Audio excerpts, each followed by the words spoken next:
I'm Craig, and with a group of beautiful friends that I love and at this moment miss very much, I run a small bookshop in the town of Ia on the island of Santorini in the south of Greece. And we do philosophy books, and we do some Greek history and general nonfiction. We do travelogues and journals. We print our own books once in a while. We celebrate tzatziki at every opportunity, and we feed it to people on our terrace until they explode. We have readings in the evenings in the shop, and we make bonfires on the terrace at night. But mostly we specialize in fiction. When the rare occasion does come that someone offers to give me money in exchange for a book and I perk up, they're generally putting a story on the table and saying, I'd like this. And then more often than not, they'll ask, what are you doing here? Who are you? And sometimes they'll ask, do you take dollars? Or where are your copies of 50 Shades of Grey? Malachias. And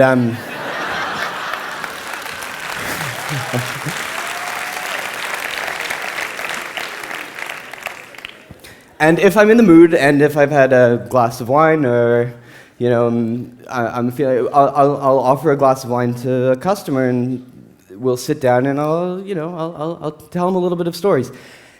And you've got, over the years, we've had 1,000 tellings of this story over and over. People come and ask for our nativity story, and we have 1,000 iterations of it. And to keep us awake and alert and keep our muscles taut, sometimes we'll, just for fun, throw in little twists on the truth to see what we can slip by a customer that we're probably never going to see again.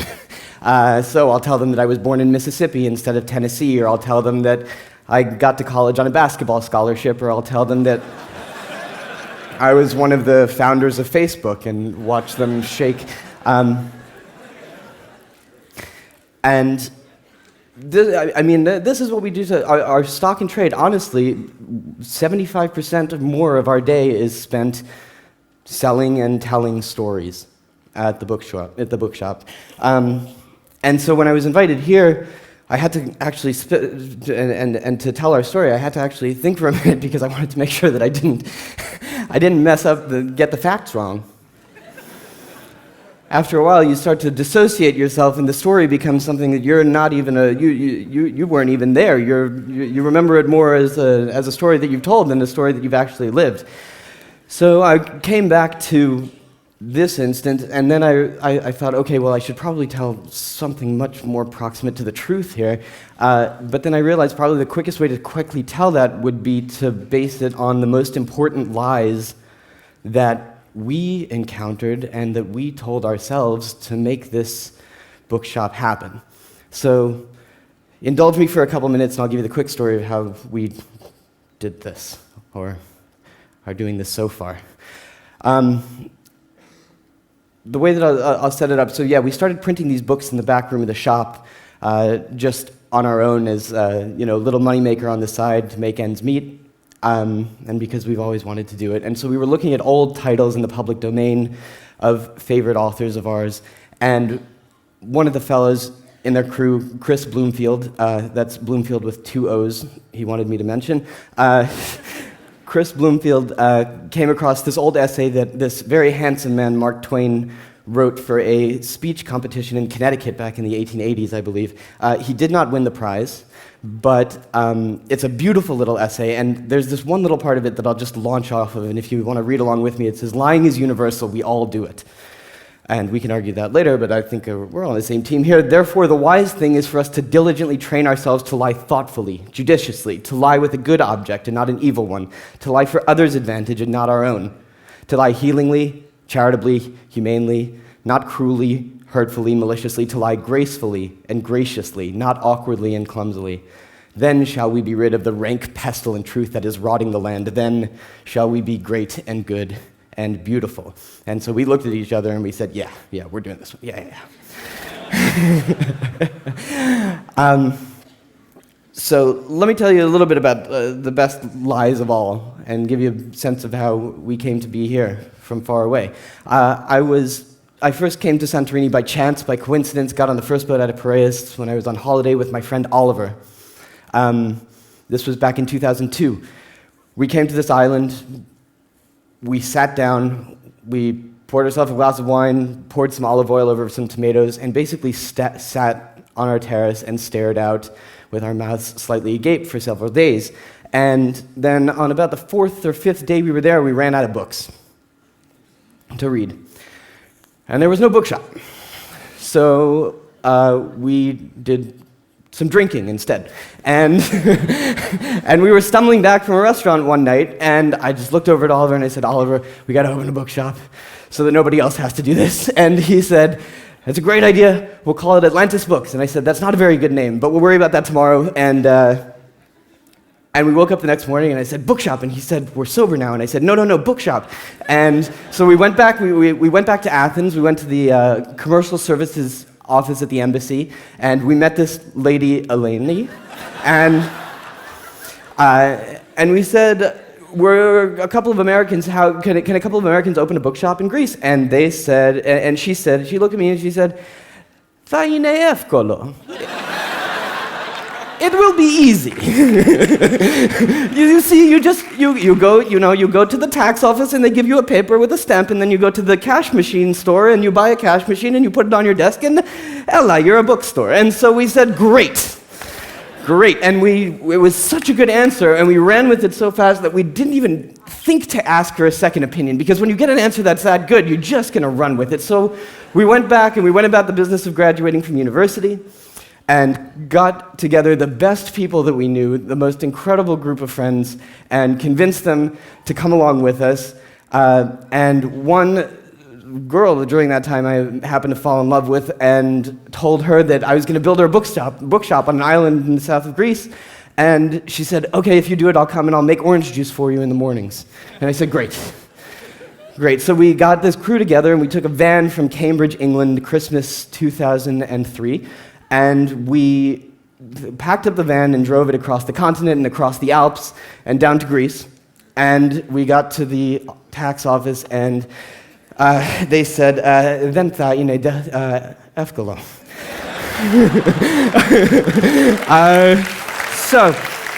And now I could, so that's another long and much more horrifying TED Talk to give you all the details on that, but we're on the same team here, clearly.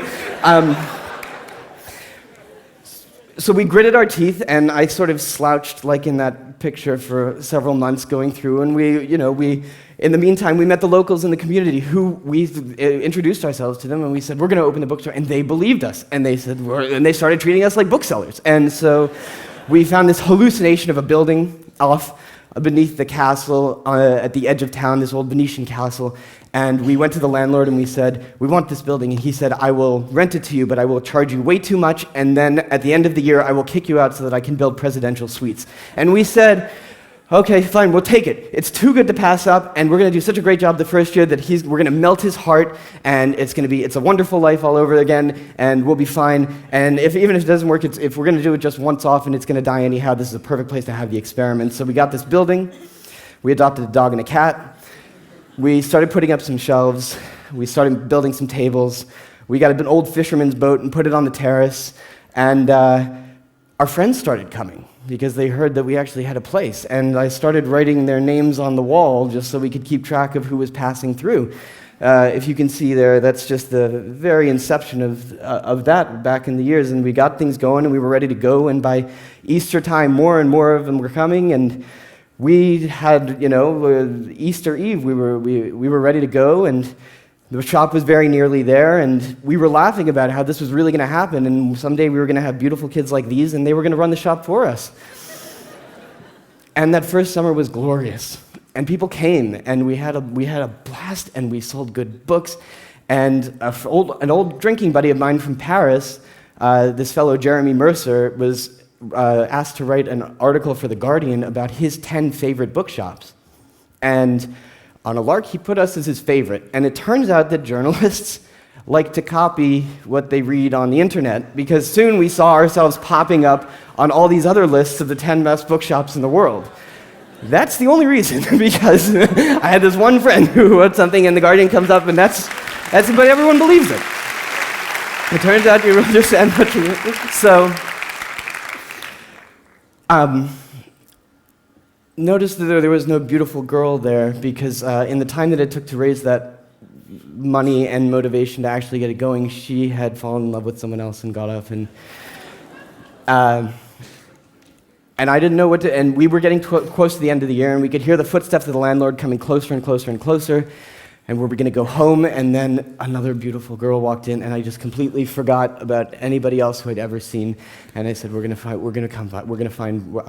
build another one. I'm going to build a book for her. She's the one that I was going to build it for all along. And then the landlord came and kicked us out.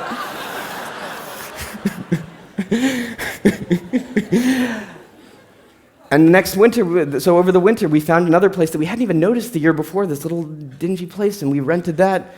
And we started painting and bashing down walls and deliberating where we're going to put the new shelves and bashing down more rocks. And we went a little, you have to be ambitious to do this kind of thing once by hand, but you go a little bit crazy the second time, it turns out. And by Easter year 2, we had a new shop. And the books were better, and there were more of them. And we stood up on our terrace and we began to cruise. And we sold our books, and we got a new cat, and we put the cat to work, and we got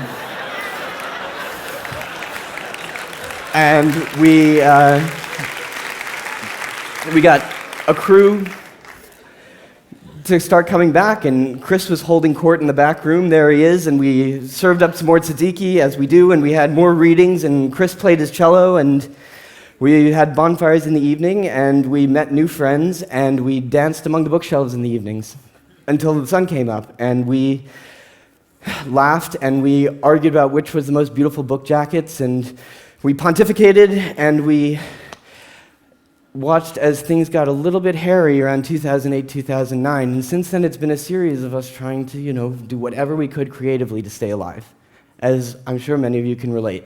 And somehow every year we have this conversation, is this the end? And we say, maybe it is, and then we say, well, what can we do? And we wait, and I think it's since 2002, when we first came up with this idea, we said, we're just going to run with this until there's a wall that we bash into, and we haven't bashed into it yet. We started printing our own books in the back room of the shop, like I said, and that's gone larger, and that's helped to supplement. We're figuring out any sort of ways that we can to streamline our operations, to find new and better and more beautiful and rarer books, and it keeps us busy. And we're still laughing about maybe how our kids will run it someday. So I would say, that in these days, if you find yourself in the situation that we're in, where it's now the end of the tourist season, and I'm looking at the books, and I'm going to go back to Santorini in a couple of days, and take a look at where we are at the end of the year, and I'm going to hold my breath and hope that we can pay the rent to get through to next spring. And I believe I'm going to tell myself that we're going to do it.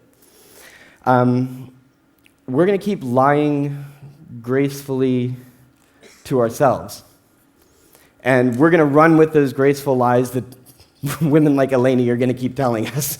Because if she hadn't lied to us to our face, this would never have happened. So I would say that let us lie gracefully a little bit more, and watch the people that come and start to believe your story, because that spiral over the years grows and continues to grow. And we have this spiral that's on the roof of the building, and we don't know how we're going to keep everything underneath. But there's this fellow, Henry David Thoreau, another handsome man, who said, if you built castles in the air, your work need not be lost. That is where they should be. Now build foundations under them. And that's what we're doing. And if you happen to find yourself in a magical place, a magical land, in some strange and difficult times, maybe it's time to believe a few of those lies. Maybe it's time to look at those castles in the air and keep them there. and keep building the foundations under them. Because you remember that fellow Oliver that came on that first trip with me? He actually left after the first year. He met a girl the first year, and he took her home. And they went back, and they got married.